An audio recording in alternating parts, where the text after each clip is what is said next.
Magaling, di ba? Yan ang Pangulong Bongbong Marcos, the 17th President of the Philippines.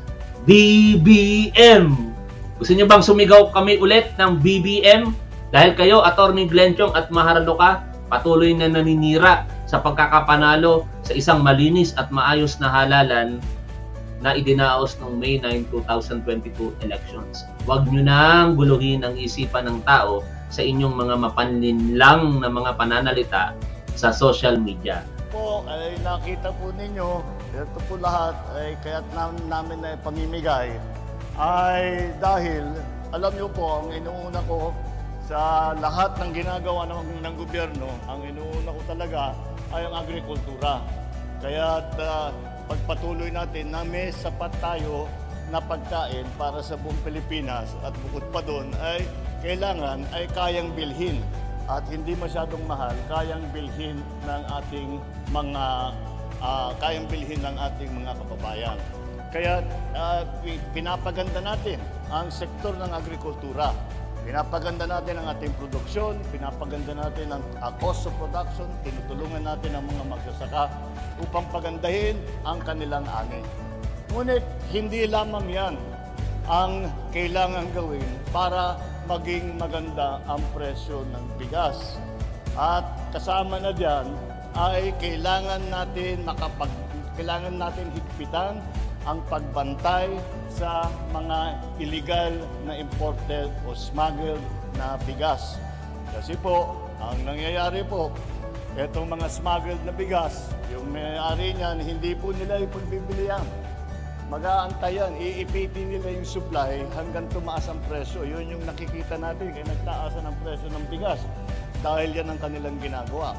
Kaya sabi ko sa ating mga kasama sa customs, sabi sa kanila, kailangan higpitan ninyo ng mabuti at huwag kayong papayag na may pumapasok na smuggled na bigas. Ngayon, ito ang mga nahuli ng ating customs. Nakita nila, inimbestigahan nila ng mabuti at nakita nila na mayroong ganitong klase. Ang lahat-lahat dito sa nahuli dito ay 42,120 bags. Tama ba yun? Yes, 42,100 bags ng ganito. Kaya sabi namin, may proseso. Ginawa namin ang proseso. Ang proseso na ganito ay sasabihin doon sa nagpasok, magpaliwanag kayo. Saan galing yan? Saan kayo nagbayad ng taripa? Saan kayo nagbayad ng tax ninyo? Saan kayo lahat ng mga pangangailangan dokumento? Natapos na po ang 15 days, hindi po sila makasagot.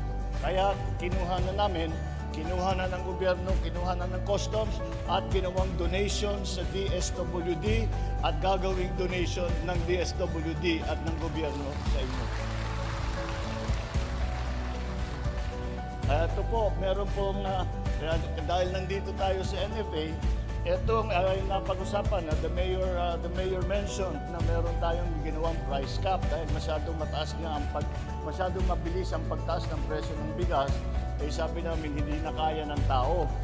Kaya pinalitan natin, linagyan natin ng price cap. Sinabi natin sa lahat, huwag kayong bibili, yung mga konsumo, sabi ko huwag kayong bibili ng lampas doon sa price cap dahil hindi sila dapat nagbebenta ng lampas sa price cap. So yun. Ngayon yan bigyan natin ng kaunting konteksto. Yung sinasabi po ni Pangulong Bongbong Marcos na price cap. Ito po yung kanyang kautusan, Executive Order Number 39. Ito po ay pinatupad noong September 5 at ang lahat po ng rice retailer kinakailangan magbenta ng hindi po lalagpas sa presyong itinakda po ng Executive Order. Para po sa mga regular milled rice, nagkakahalaga po ito ng 41 pesos at para po sa mga well-milled rice, 45 pesos naman po.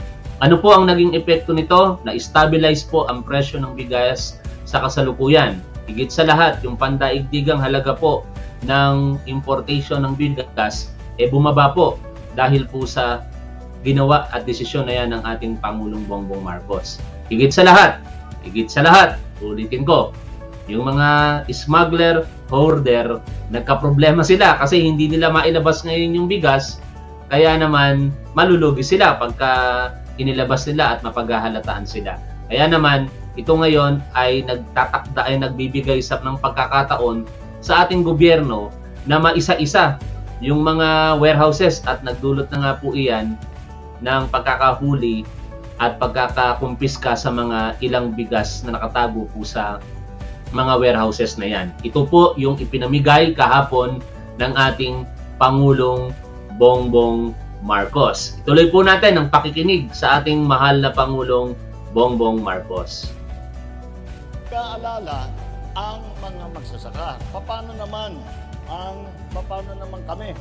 Dahil kung mataas ang price cap, bababa rin ang benta namin ng aming palay. Kaya nagkakaproblema kami dahil ang NFA ang pambili, bumibili lamang, ang authorized lang sila bumili 19 pesos.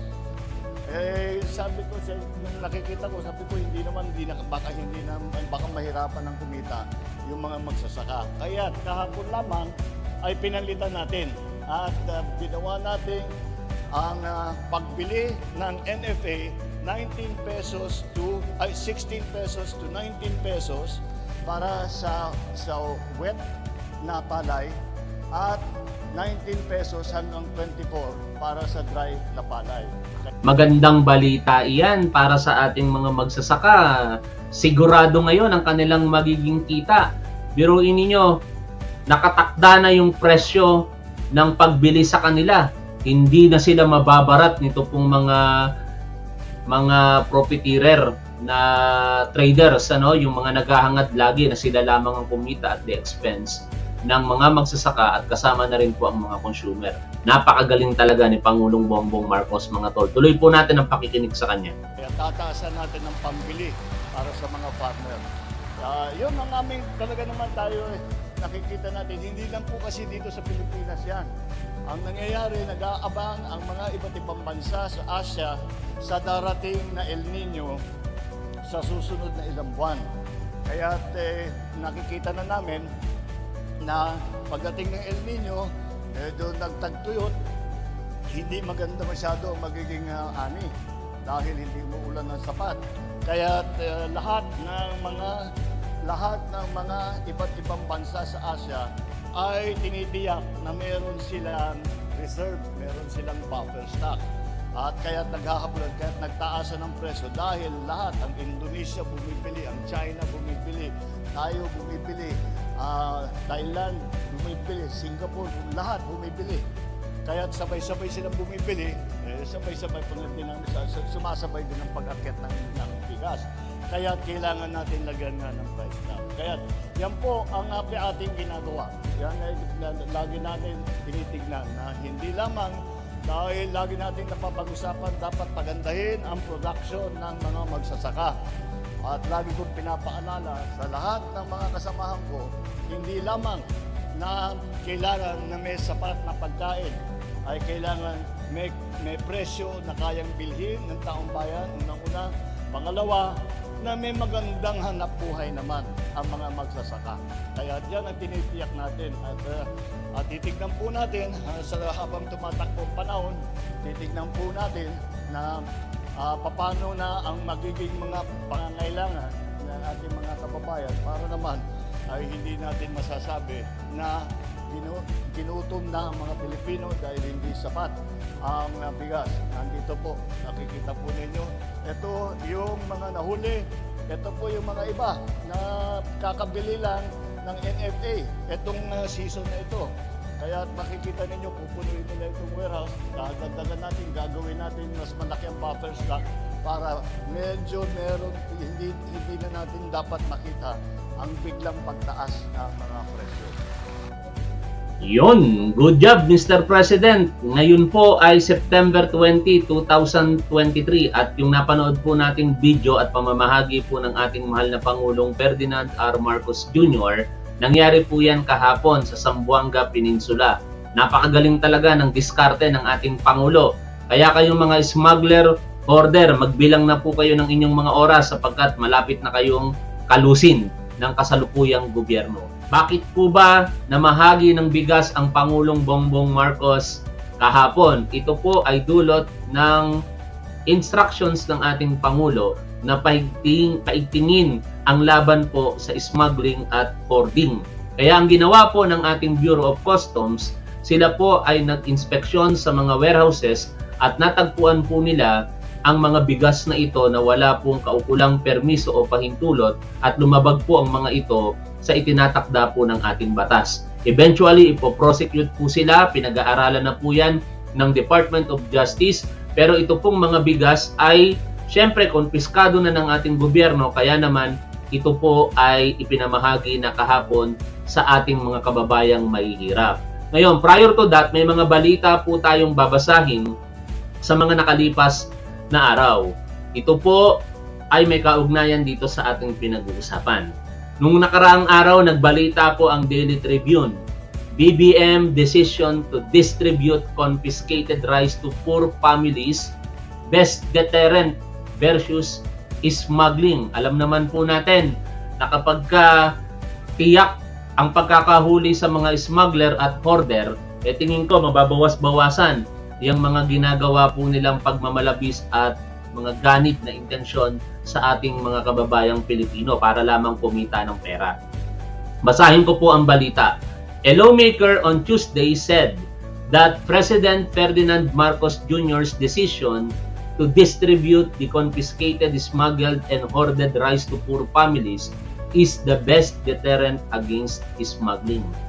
Ayon po ito kay Representative Salvador Pleito ng 6th District ng Bulacan Province, a member of the House Agriculture and Food Committee.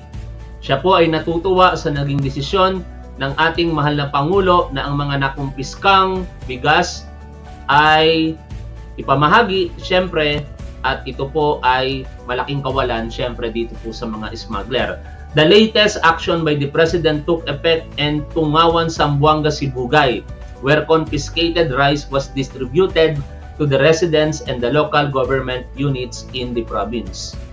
Ayon po, dito sa balita pa, by giving them to the people, it has been placed beyond the reach of those who have illegally brought them in. The President's action sent the strong signal that there should be no revolving door for smuggled rice in the government. Napakadali lang naman intindihin ito, mga tol, kung tutuusin itong situation sa kasalukuyan. Hindi maikakaila na ang problema po sa presyo po ng bigas ay manipulated. Hindi po yan dahil lamang sa problema sa pangdaigdigang galawan ng komersyo, kung hindi dulot din po ng mga mapagsamantalang individual. Although considerations, ang mga pangyayari katulad po ng pagtigil ng exportation ng India sa bigas at iba pang mga bagay na nakakaapekto po sa presyo ng bigas sa pandaigdigan, pero malaking factor talaga ang manipulations na ginagawa po ng mga negosyante na mapagsamantala. Isa po dyan ang kanilang illegal na pagpapapasok ng mga bigas dito sa ating bansa.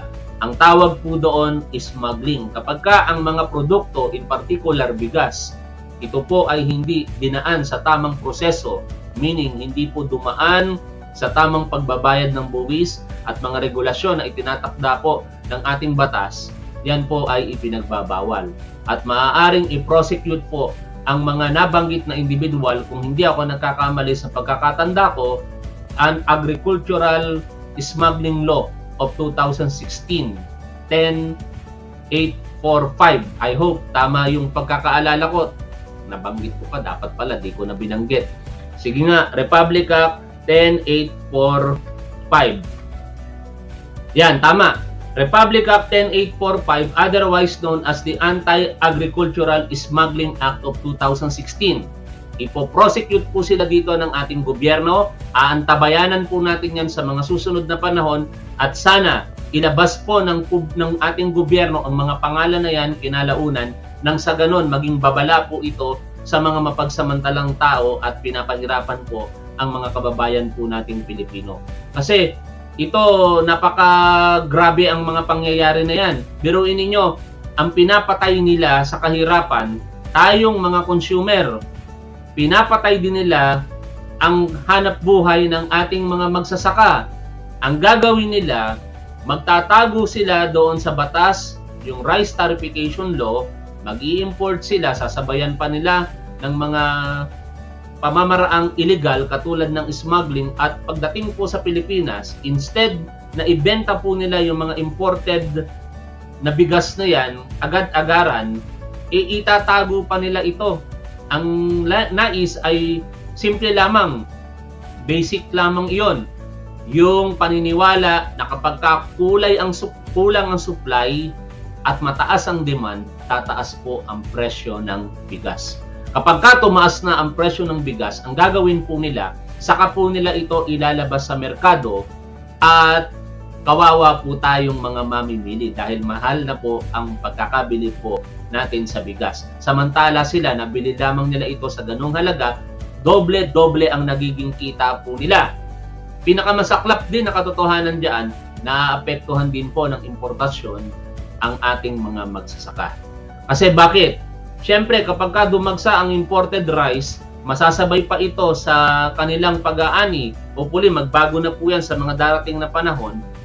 Instead, nakakapagbenta po ng maayos ang ating mga magsasaka sa tamang halaga, napipilitan po silang sumabay doon sa, dahil marami ng supply ng bigas, bababa na ito. Mapipilitan din magbaba ang ating mga magsasaka at sila ay maaaring maliit na lamang ang kikitain o kaya malulugi. Kaya ngayon, ano ang naging solusyon po diyan ng ating Pangulong Bongbong Marcos? Magtakda ng partikular na presyo ng pagbili po ng palay. At napakinggan naman po natin sa ating Pangulo, nagkakahalaga ng 19 pesos or 23 pesos respectively. At hindi na kinakailangan bumaba pa doon. Good news po yan para po sa ating mga kababayang magsasaka. Alam naman natin na kapag motivated ang ating mga magsasaka, magtatanim ulit ng magtatanim yan, tapos tutulungan pa ng ating gobyerno, kaya naman ang magiging epekto po nito sa hinaharap ay magandang produksyon ng ating sakahan o agrikultura, partikular ang bigas. Merong nagtanong kay Pangulong Bongbong Marcos, sinabi niya, may pag-asa pa bang maabot ang pinapangarap na 20 piso kada kilo ng bigas? Pakinggan po natin ang interview sa ating Pangulo kahapon ng media diyan po sa Zamboanga. Okay? Ito po, pakinggan po natin yung kabuuan po ng interview. President, yung unang tanong po. Ay, nawawala yung audio. May plano bang, may pagkakataon ba na bumaba pa ng 20 pesos yung kilo ng bigas? And second, isahin ko na lang po, we already have solution for rice consumers and retailers. How about our farmers? Medyo na banggit nyo na po yan kanina.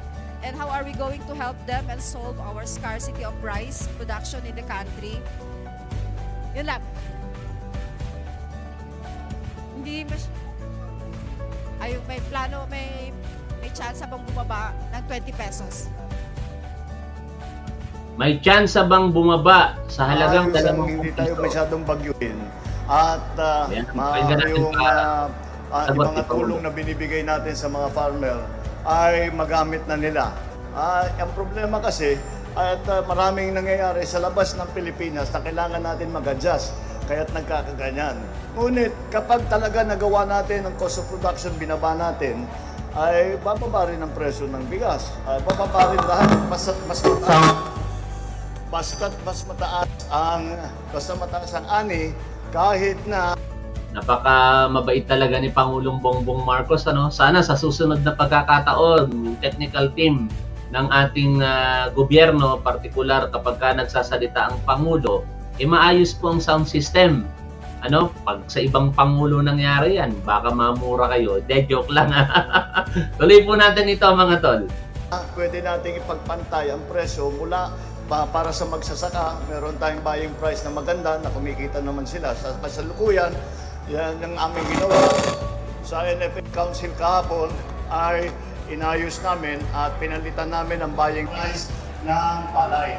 At ginawa natin 16 pesos to 19 pesos para sa wet na palay at 19 to 24 to 23 to ang para sa palay, ang para sa dry. Kaya yan ang Yan naman para sa mga magsasakayan. Tinutulungan din natin yung mga retailer dahil nung nag-price cap, nakabili na sila na mahal. At mabibenta nila na mura lang, hindi sila kikita, baka may lugi pa sila. Kaya yun, tinutulungan namin. So, pagka naging mas normal na ang sitwasyon, malaking pag-asa talaga natin na ibababa natin ang presyo ng bigas. Okay? Siguro naman, nasagot ni Pangulong Bongbong Marcos ang katanungan ng babaeng reporter, ano?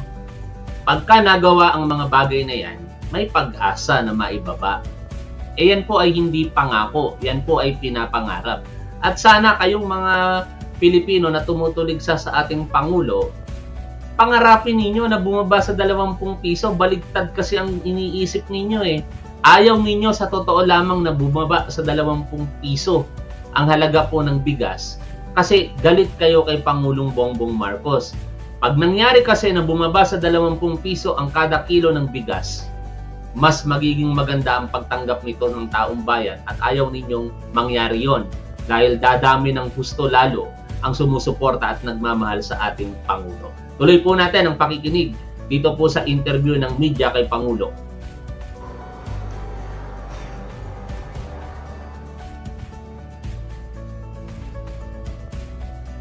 Winnie Casimiro po from ABS-CBN.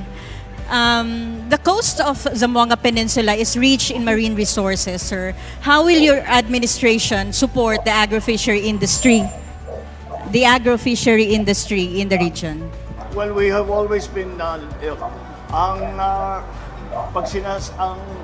pag sinasabi natin agriculture, ang ibig sabihin ng agriculture hindi lamang bigas o mais, kung hindi pati fisheries at saka livestock.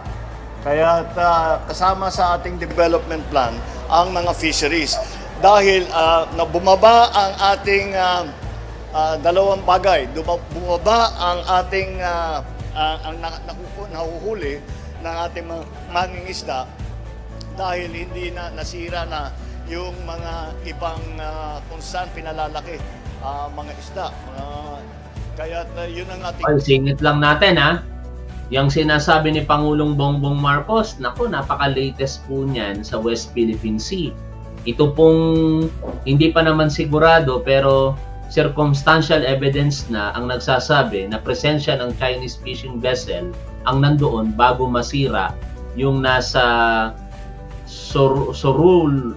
Nakakalimutan ko bigla yung reef, ano? Yung lugar po diyan sa bandang Scarborough Shoal o Ayungin Shoal, kung saan yung mga corals po natin diyan nasira na, parang napatag. At sinasabi po ng ating Philippine Coast Guard na wala na po ng senyales ng buhay ng lamang dagat doon.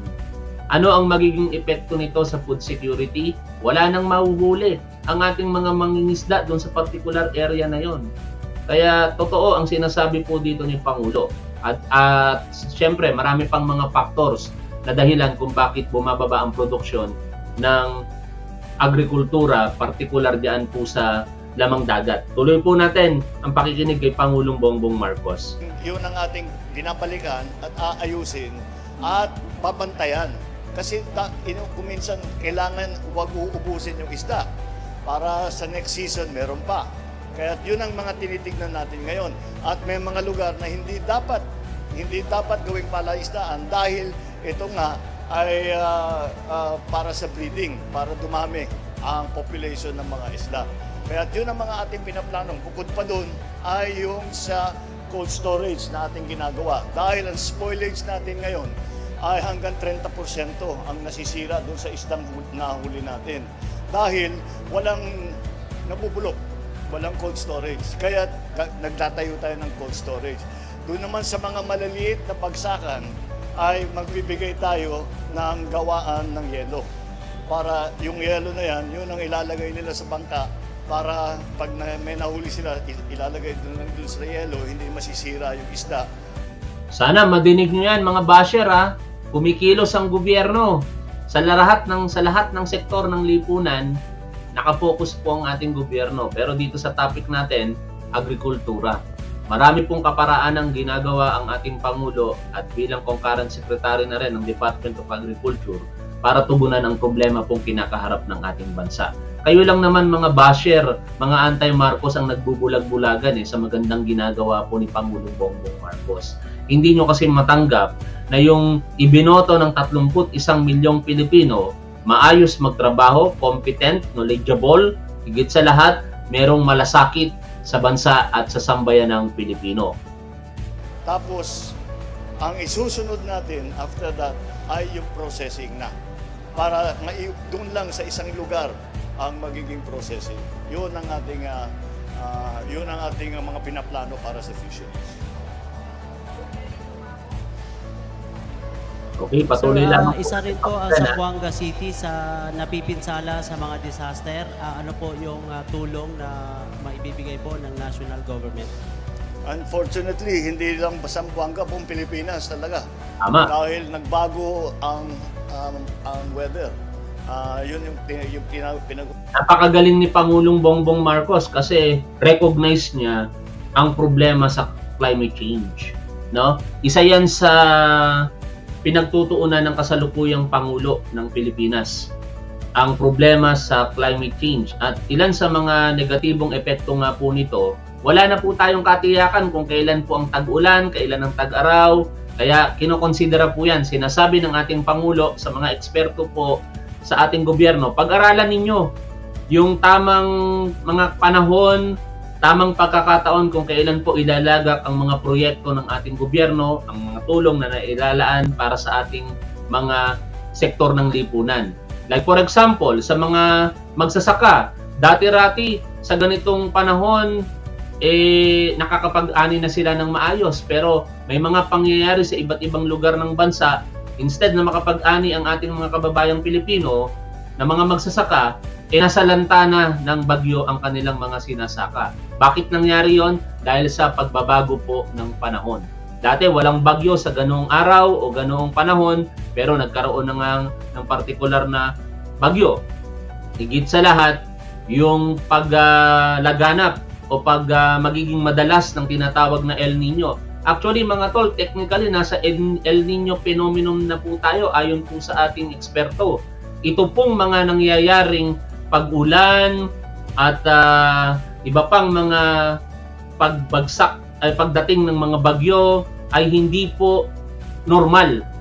Ito po ay dulot ng El Nino phenomenon. Ang sinasabi po ng DOST, yung mga unang buwan ng El Nino, magiging madalas ang pag-ulan at excessive ito, pati ang mga bagyo, pero sa mga susunod na buwan, dito na po natin mararamdaman ang tipikal na epekto po ng El Nino, yung tagtuyot. Kaya dapat mapaghandaan po yan at alam naman ng ating gobyerno ang kanilang gagawin tungkol po dyan. Kailangan lamang talaga ng suporta nating mga Pilipino. Ang masasabi ko lamang, sana tayong mga kapwa Pilipino, maging bahagi po tayo ng solusyon, hindi po bahagi ng problema. Patuloy po nating pakinggan si Pangulong Bongbong Marcos. Usapan natin na climate change, ito na yun. At nagbabago yung mga yung mga lugar na dating hindi binabagyo o binabaha, ngayon tinatamaan na ng bagyo at saka ng baha. Kaya kailangan nalagyan natin mga flood control. Ang flood control ngayon natin, hindi na lang flood control. Yung mga dam at saka yung mga spillway para kunin yung tubig. Ang bagong gawain natin ngayon ay number 1, gagawa tayo yung kung meron tayong ilalagay na dam, meron din pagkukuhanan ng tubig para sa mga magsasaka. Pag-irrigation, may ganun. Yung iba naman, para mabawasan ang baha, ay maglalagay tayo ng tinatawag na impounding pools. In other words, maghuhukay tayo, doon natin iipon yung tubig. Dalawang maganda yan dahil unang-una, hindi nasasayang yung tubig. May iwan doon sa atin. Tapos pagka medyo... Naalala ko tuloy yung isang kongresista na babae na mag-walk out daw siya pero din naman daw niya yung ginawa dahil kay Pangulong Bongbong Marcos kung hindi doon sa nagsasalita.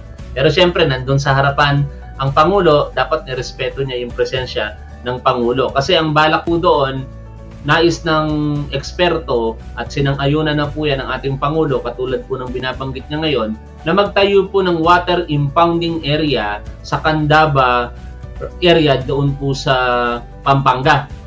At ito po ang magsisilbing catch basin ng ulan para makontrol po ang pagbaha sa Pampanga at saka sa Bulacan. At higit sa lahat, magsisilbi din po itong reservoir para po sa patubig ng ating gobyerno sa mga magsasaka po nating kababayang Pilipino. Nakikita ninyo kung gaano karunong at ka-visionary ito pong si Pangulong Bongbong Marcos. Kaya ituloy po natin ang suporta natin kay PBBM. BBM, sabi ni Dante Maravillas, di ba? O kaya ipagpatuloy lamang po natin ang maalab po natin pagsuporta at pagmamahal sa ating Pangulo. Huwag po tayong magpapadala sa mga mapanirang puri katulad ni Maharlika, ni Glenchong at na iba pa. Sila ay magsasagawa bukas ng rally kontra daw sa Pandaraya. Pero naniniwala ako na lalangawin po bukas ang kanilang rally. Tuloy po natin ang pakikinig sa ating napakagaling na Pangulo. Tuyo, pag hindi na umuulan, gamitin natin yung tubig para pang-irrigation ulit. Pwede pang lagyan ng isda yun habang hindi pa ginagamit. Pangalawa, yun ang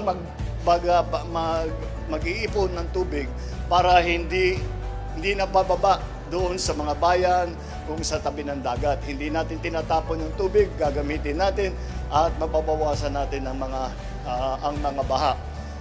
Yun lamang, talaga kailangan natin tignan na mabuti kung ano yung magiging weather. Kaya kasama din dyan, hindi lamang sa flood control, nagbago na, hindi lang yung paglagay ng dike, hindi lang yung paglagay ng dam, kung hindi, pati na ang pagbantay ng mabuti sa panahon. Kaya kasama dyan ng DOST, nandyan ng Pag-asa, lahat-lahat sila nagtutulungan para itong mga bagong pag-ulan na ganito ay at least kung alam natin may parating, makapaghanda man lang tayo. Napakagaling, di ba? Yan ang Pangulong Bongbong Marcos, the 17th President of the Philippines. BBM! Gusto niyo bang sumigaw kami ulit ng BBM? Dahil kayo, Atty. Glenchong at Maharlika, patuloy na naninira sa pagkakapanalo sa isang malinis at maayos na halalan na idinaos noong May 9, 2022 elections. Huwag nyo nang guluhin ang isipan ng tao sa inyong mga mapanlinlang na mga pananalita sa social media.